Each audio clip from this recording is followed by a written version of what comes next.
Bonjour et bienvenue dans Infusion biblique, où je suis très heureuse de vous retrouver chaque mercredi pour préparer ensemble la messe du dimanche. Nous en sommes rendus au podcast numéro 5 et je m'aperçois que je ne me suis jamais présentée, donc je vais prendre 5 minutes pour me présenter. Je m'appelle Aude, avec un O.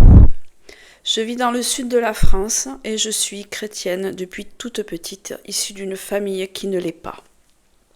J'ai choisi par moi-même d'aller au catéchisme et j'ai beaucoup découvert, surtout à l'âge adulte. Quand j'ai eu mon premier enfant, je me suis posé la question de savoir si nous devions, mon mari et moi, faire baptiser notre fille et ce que ça impliquait pour moi. Et donc, dans la préparation de ce baptême, j'ai rencontré des personnes qui m'ont beaucoup aidé, beaucoup aiguillé dans ma foi. Et j'ai ressenti tout de suite de nouveau la présence de Dieu, comme quand j'étais enfant et que j'allais au catéchisme. Et depuis, je n'ai plus lâché la chrétienté, la foi, la religion. Je me suis investie d'abord dans l'éveil à la foi parce que ma fille était toute petite, où je suis restée plusieurs années.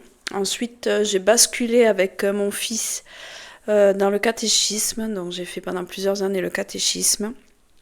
Puis est venu le temps où j'ai eu besoin de prendre soin de moi, donc j'ai arrêté de participer aux équipes de catéchisme et me voilà revenue depuis quelques années dans des équipes qui préparent les adultes au baptême.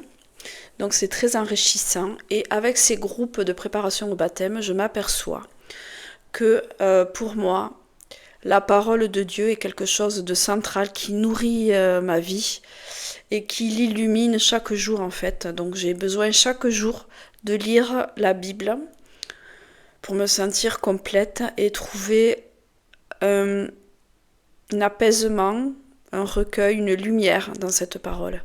C'est pour ça que j'ai voulu créer cette chaîne pour apporter la parole, parce que j'ai l'impression que c'est vers ça que le Seigneur m'appelle. J'ai aussi un projet d'aller apporter justement la parole dans l'EHPAD de ma ville, où il y a beaucoup de personnes âgées qui aimeraient continuer à avoir un lien avec l'Église, mais qui ne peuvent pas, par manque de personnel, de pasteurs, de curés. Donc je me dis pourquoi pas monter un projet en ce sens dans ma paroisse en fait.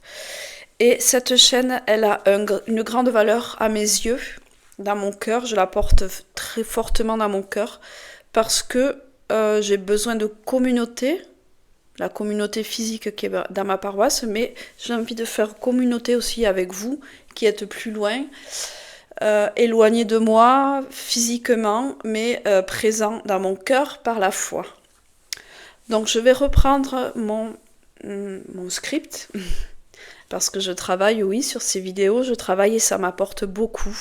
Donc même si personne ne regarde, personne n'écoute, moi, ça m'apporte beaucoup.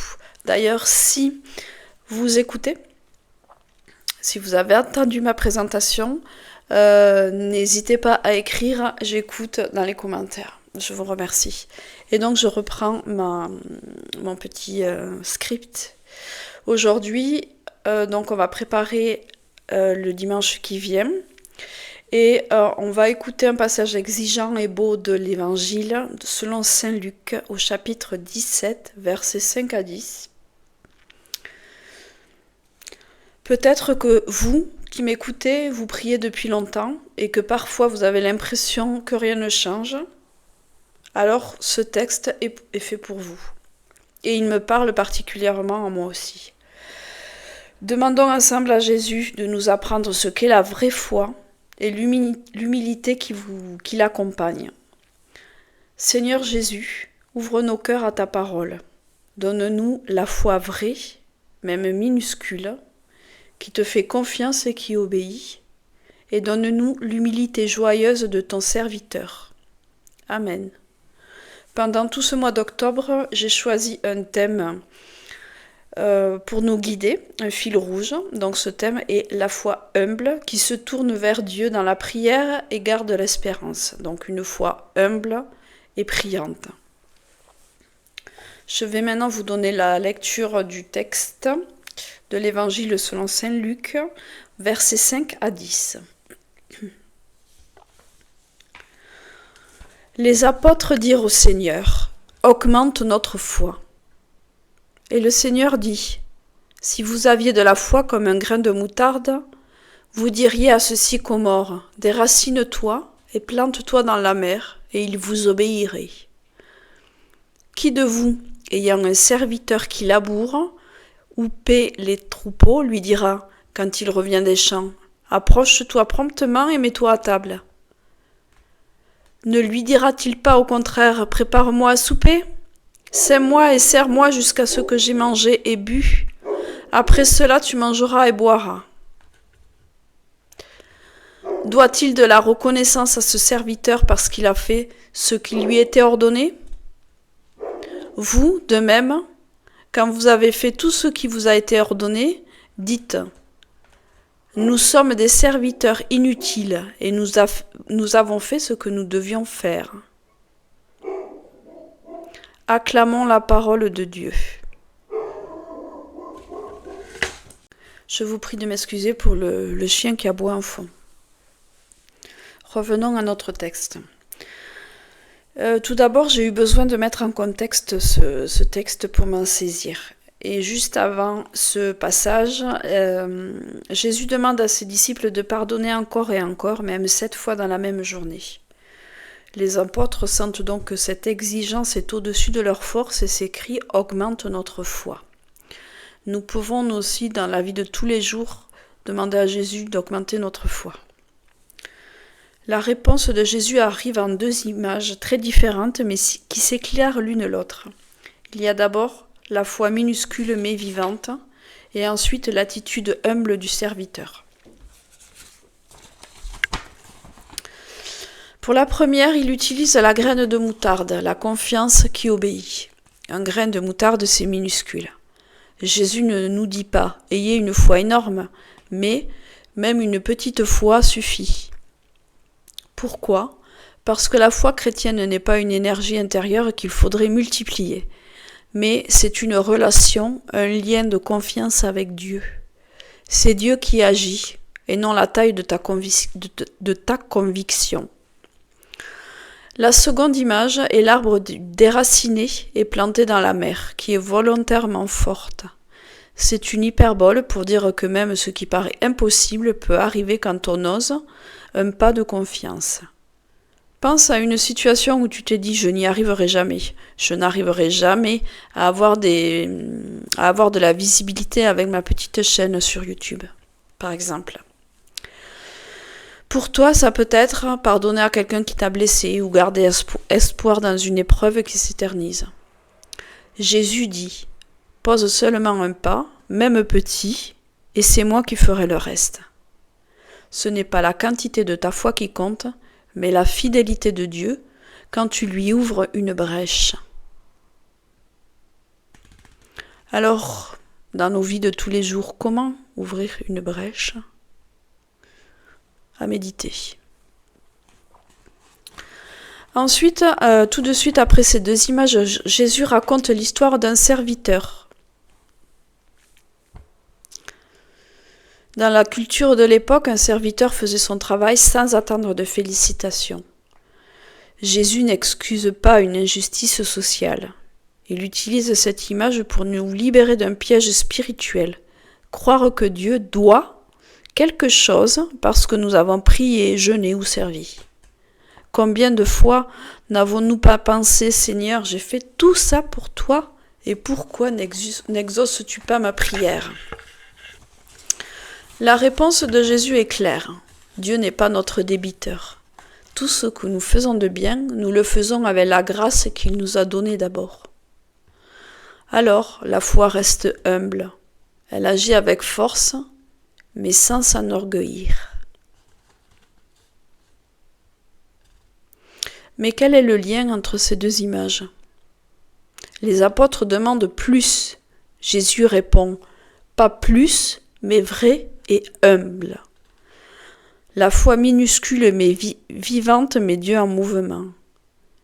L'humilité protège de l'orgueil, de la comparaison et du découragement. Ensuite, ensemble, elles libèrent le pardon, la persévérance et la joie de servir. Encore une fois, dans notre société où tout va vite, la comparaison et le découragement peuvent venir très vite. Mais Jésus nous rappelle que dans la foi, il faut persévérer et avoir la joie de servir. Très profond. Fort de cette réflexion, je te propose pour cette semaine 3 petits défis de foi.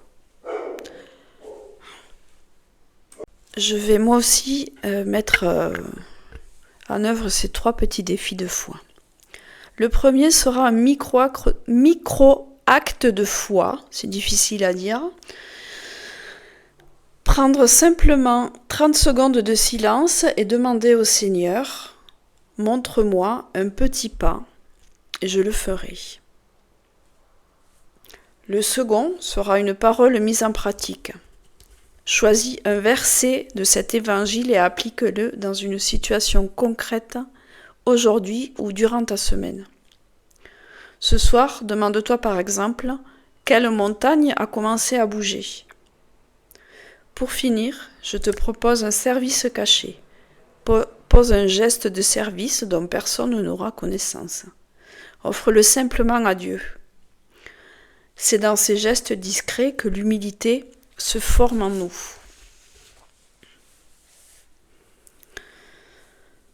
Enfin, et pour finir ce 5e podcast, je te propose un petit moment de prière. La prière va s'inscrire à l'écran pour que tu puisses la dire en même temps que moi. Au nom du Père, du Fils, du Saint-Esprit. Amen. Seigneur Jésus, tu connais ma petitesse et mes découragements. Donne-moi la foi vraie, celle qui écoute ta parole et qui obéit, même d'un pas minuscule. Déracine en moi ce qui m'empêche d'aimer, mes peurs, mes rancunes et mes orgueils. Apprends-moi l'humilité du serviteur, servir sans compter, sans réclamer, dans la joie d'être à toi. Seigneur, je t'offre ce que je suis aujourd'hui. Apprends-moi à poser un pas, puis un autre, avec toi. Répète-moi dans le secret, n'aie pas peur, avance. Oui, Seigneur, j'ai choisi de te faire confiance, même avec une foi fragile. Je crois que tu es fidèle et que tu agis. Amen. Je vous remercie sincèrement d'avoir écouté ce podcast et cette réflexion sur l'évangile de ce dimanche. N'hésitez pas à commenter, à liker et à partager si cela vous a plu. Vous pouvez aussi déposer des intentions de prière en commentaire que je vais lire. Et on se retrouve dimanche prochain pour une nouvelle étape de notre chemin de foi. Toujours avec notre fil rouge. Que le Seigneur t'accompagne et te garde dans la lumière.